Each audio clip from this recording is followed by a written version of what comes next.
we'll do like two really short, easy problems that don't have a common denominator, but get you to see how you can kind of create a fairly straightforward common denominator, and then we'll start looking at a couple that are a little more interesting. So again, we're going to talk about adding and subtracting today. Monday, we're going to do something called a complex fraction. And then Tuesday, we'll kind of like work on the three together, adding, subtracting, complex fractions, completing any extra problems that we haven't done. So, notebook quiz next Friday on 7 and 8, chapter 7 and 8. And then the following Tuesday, April 2nd, would be when we'll have a chapter 8 test. So we still have a good bit to do with the rational expressions. So besides adding, subtracting, multiplying, dividing, doing the complex fractions, of course we're going to solve the equations and stuff. So it says to add or subtract with common denominators with like denominators. Either add or subtract the rational expression. Simply you add their numerators together.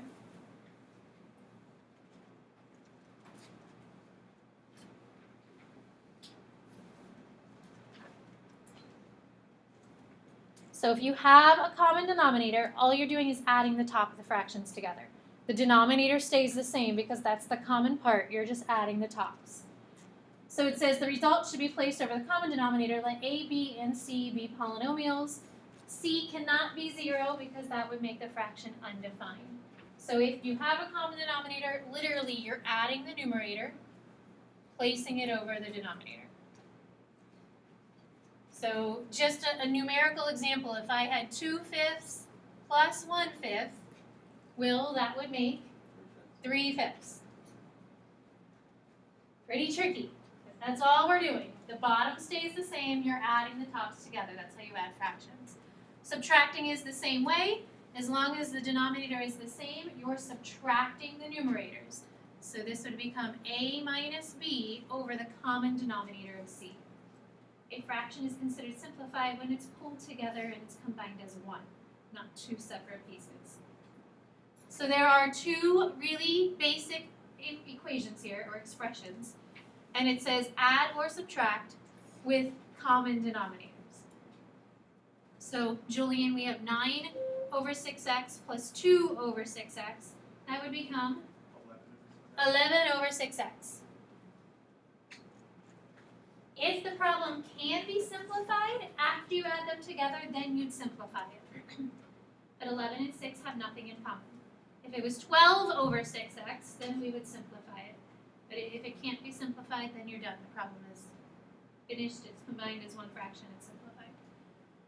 Part B, just be really careful with the minus sign. We have 5 over 2x plus 3. You're subtracting the quantity x plus 1. So really think of this as a quantity over 2x plus 3. How do you subtract those?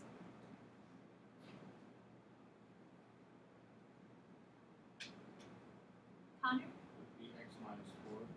Why do you say x minus 4? Because you can combine like you can combine the 5 and the 1. You can combine the 5 and the 1. Oh, it would be plus 4. Yeah, but you're really close. So close.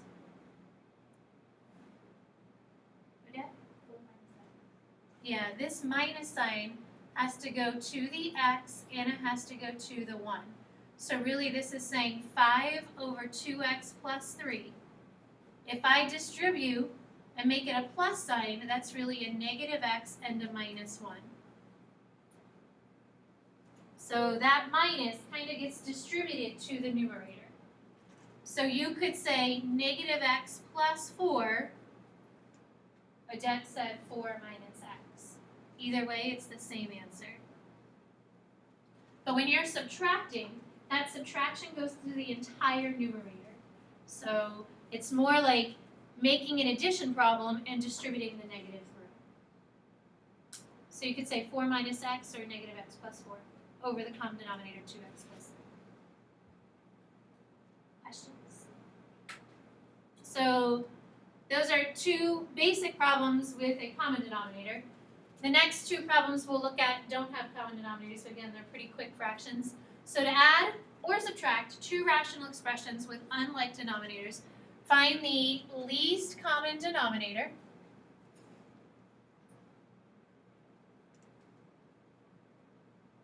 I'll abbreviate there, which we know as the LCD. The least common denominator is actually the least common multiples of the denominators, which is what you were finding yesterday.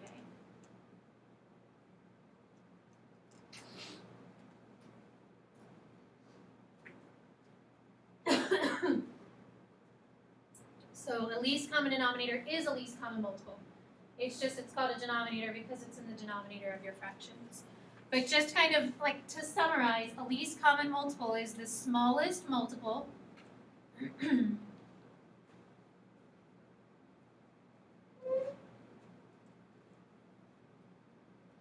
between two or more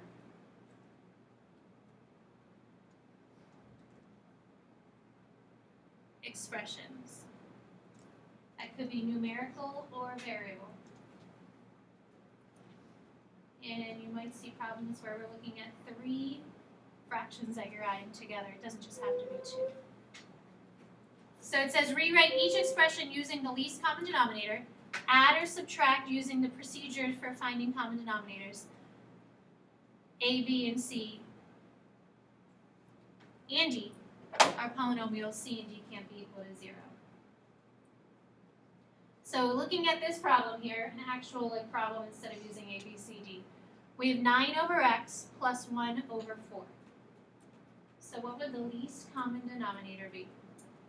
So it's a multiple of the expressions in the denominator. Ellie. 4. Yeah, so it's just going to be a 4 and an x. So essentially, if you have a factor, once it's factored, that's different, it needs to be in the denominator. And the multiple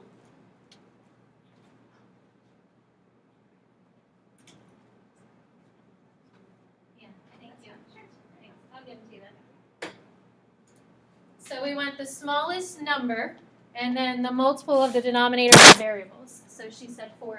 So Ellie, how would you apply that then to the current fractions that we have?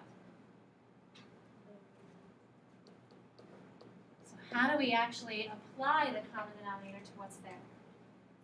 Multiply the numerator by 4x.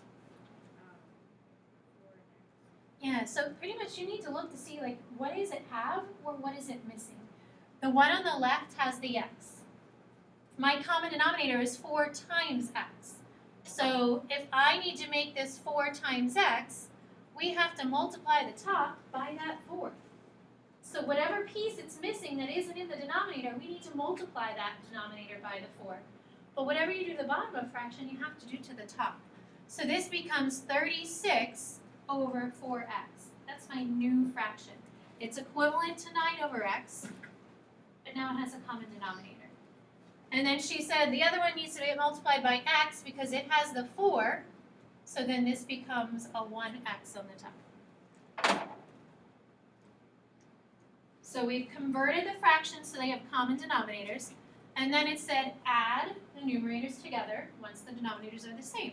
So the bottom now is 4x, the top becomes 36 plus x, or we could say x plus 36.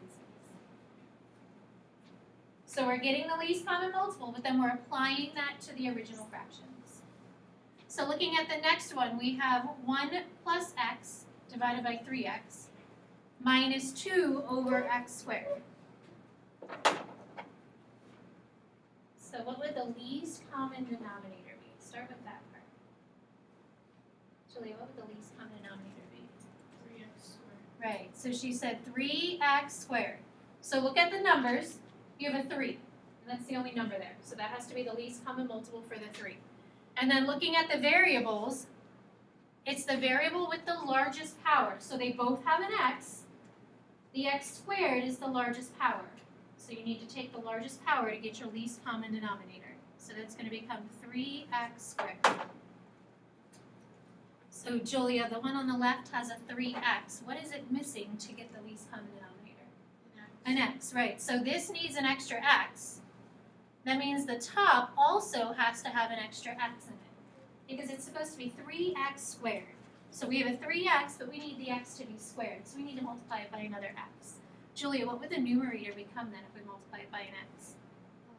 1x plus x squared. Yeah, 1x plus x squared. The second denominator has the x squared, but it doesn't have the 3, and it needs to be 3 times x squared. So we need to multiply the denominator by 3. To keep it equivalent, we need to multiply the numerator by 3. So that becomes a 6. So now I have common denominators, so we can combine the numerator together. And Julia, what would your simplified fraction be? X squared plus x minus 6 over 3x squared. Nice job. Questions? So we're going to be doing problems similar to that, where we're going to get a common denominator, apply that to the numerators that we have. The missing piece is going to be applied to the fractions that we currently have, so that we can create common denominators. So if you flip the page over, just kind of working through different examples to get you to see how we can find common denominators. So this says that we are supposed to add with unlike denominators, so they're not the same. So we have 1 over x plus 2, 2 over x plus 3. To find a common denominator, it's any different factor that's in the denominators, and looking at the numbers, if there were multiple values or constant numbers here, then we'd be looking for the multiple of them. So in this problem, we have a factor of x plus 2, and we have a factor of x plus 3. Each denominator is considered a factor. So my least common denominator has to consist of each one of those factors. And the x plus 2 is a different factor than the x plus 3. So they're both different pieces. Combined, they both must make the common denominator. Do not multiply them together. Keep them in factored form. Factored form is considered simplified. So we're just going to leave them as x plus 2 and x plus 3. So both of my denominators are going to have x plus 2 and x plus 3.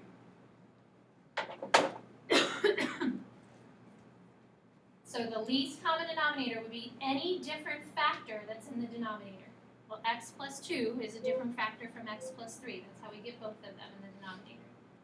So then we need to look to see, what does it have? What is it missing? Maddie, the first one has an x plus 2. It needs, what's the factor that it needs then? It needs the x plus 3. That's the piece that's missing from it to get to this common denominator.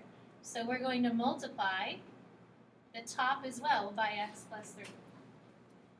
Well, 1 times x plus 3 just stays as x plus 3. Maddie, the other one has the x plus 3. What is it missing?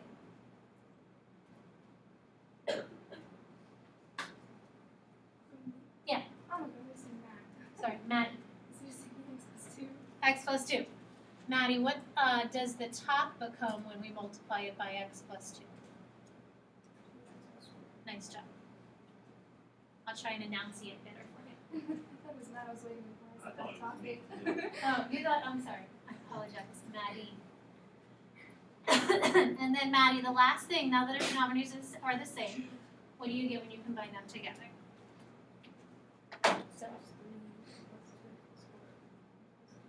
So if we add those like pieces,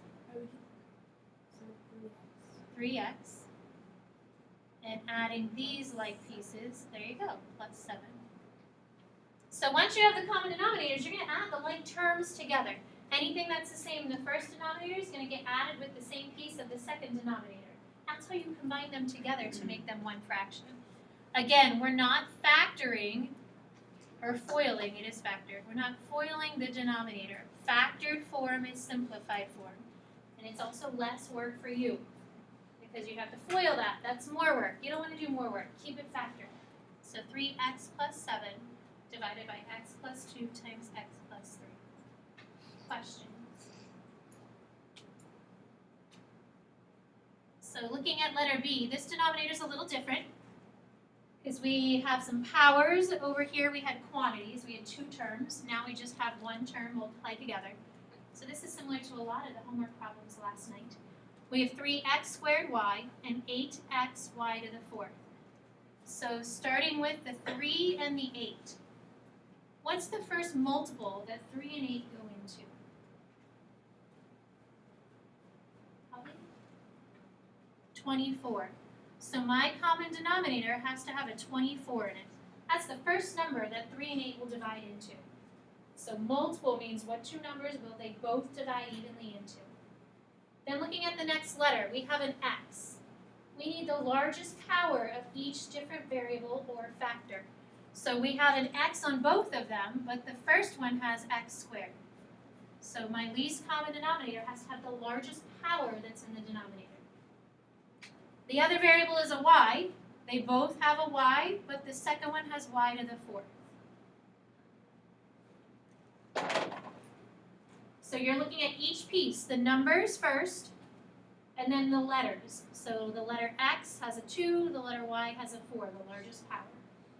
And now we just need to think, what do we have to multiply the current by to get the new common denominator? So we have 3x squared y. What do I need to multiply that by to make it 24x squared y to the 4th?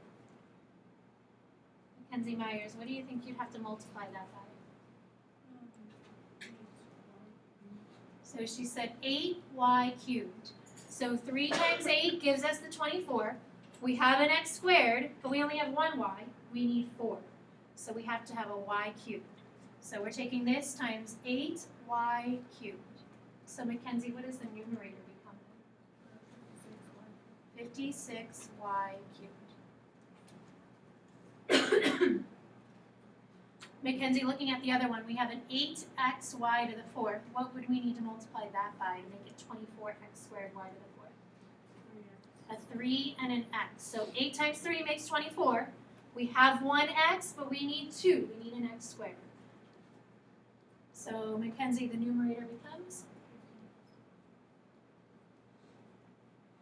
And then when you add them together, they're not like terms. So you're just placing them on top of the fraction, but you can't actually combine anything together. So we have a 56y to the 3rd and a 15x.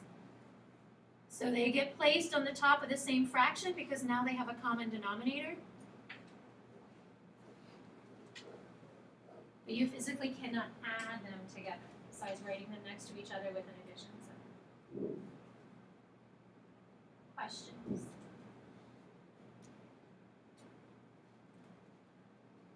Why don't you try letter C? Letter C, you need to factor first. So it has to be in factored form. So that second denominator, factor that. Once it's factored, then you're going to see if you can get that common denominator.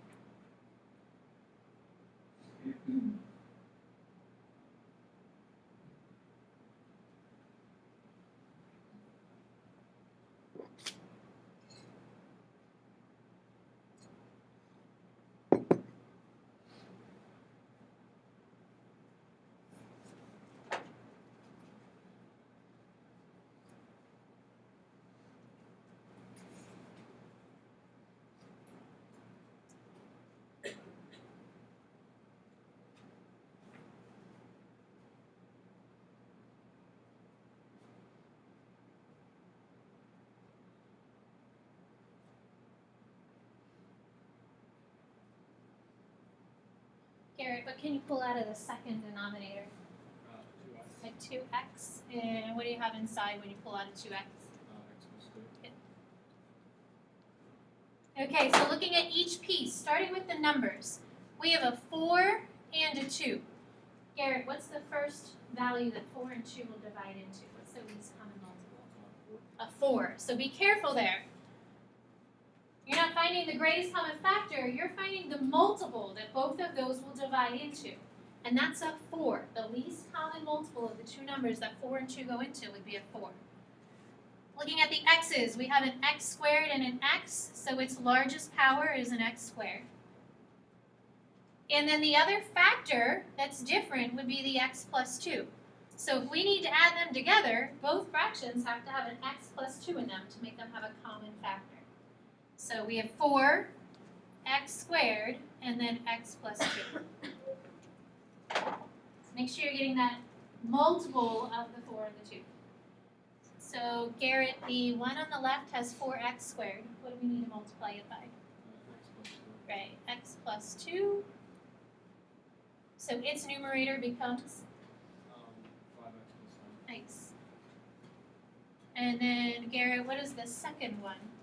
It needs 2x squared. Yeah, it needs a 2x squared. So it has a 2x, but it needs another 2x. Because it has to have a 4x squared. We have the 2x, so we need to multiply it by another 2x to make it 4x squared. So multiplying this by 2x. And Garrett, 2x times x plus 1 makes? 2x squared. Any questions with that second fraction? So now when you add, look to see what you have common pieces from the left to the right. So Garrett, when you combine the like terms, what do you get as an answer? 2x squared plus 7x plus 9. Nice job. And then 4x squared, x plus 2. Does anyone have questions so far?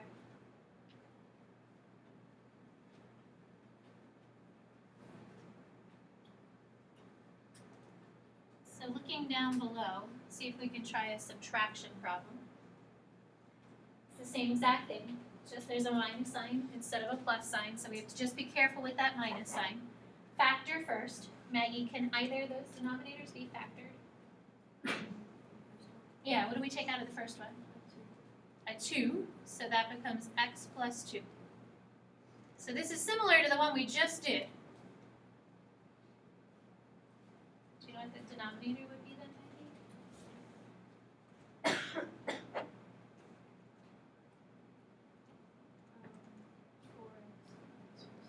Perfect. So we have the 2 and the 4, so that's a 4. There's an x, and then there's an x plus 2. Each piece is different. So 4x, and then x plus 2. So Maggie, the one on the left has the 2x plus 2. What else does it need? A 2x, nice. So it needs a 2x. And then Maggie, the other one has the 4x. What does it need? So that gives us 5x plus 10.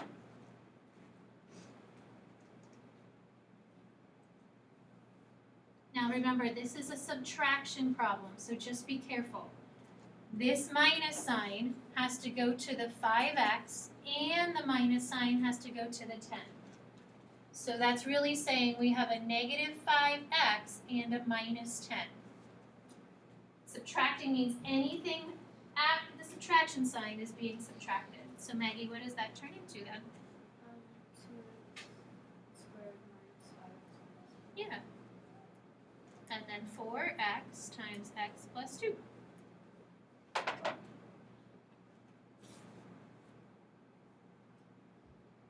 So which one looks more interesting? I guess we'll just do this one. Looking at letter B. See if we can do this problem yet. So 7 divided by 3 times x minus 9. And then x squared minus 9. Factor first.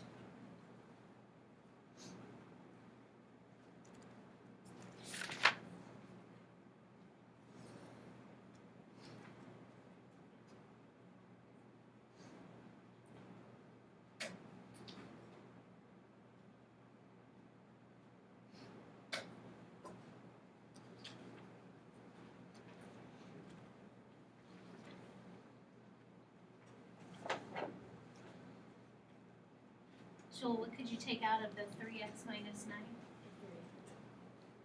And how about the x squared minus 9? X minus 3x plus 3. So what do you have for a common denominator? 3x minus 3x plus 3. Nice job. Each piece is different, so we need the common denominator to have each different piece of the problem. And then Joel, the first one is missing. X plus 3. Yep, so it's missing the x plus 3. So that gives us 7x plus 21. And Joel, what's the one on the right missing?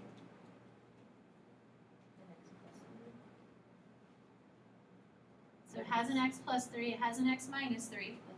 Yeah, it's just missing the 3. So that becomes 3x plus 12. Again, make sure you're looking at that subtraction sign. So both of those parts are being subtracted. So Emma, what do you have for a final answer? Plus 9. Good.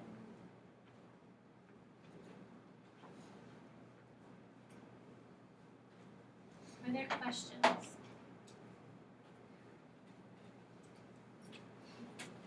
So I have a worksheet.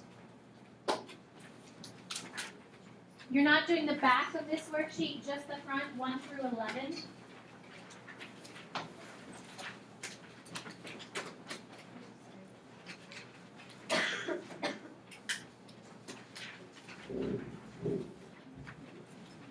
You're asked to complete these on the back of this or on a separate piece of paper, please. There really isn't space in between them. And the back already has a couple problems. So the first 4, all you're doing is finding the least common denominator, 1 through 4. And then 5 through 11, you're going to be adding or subtracting by finding the common denominator. I'd like a volunteer to do 6 and somebody else to do number 10. Odette will do 6. Mackenzie, 10.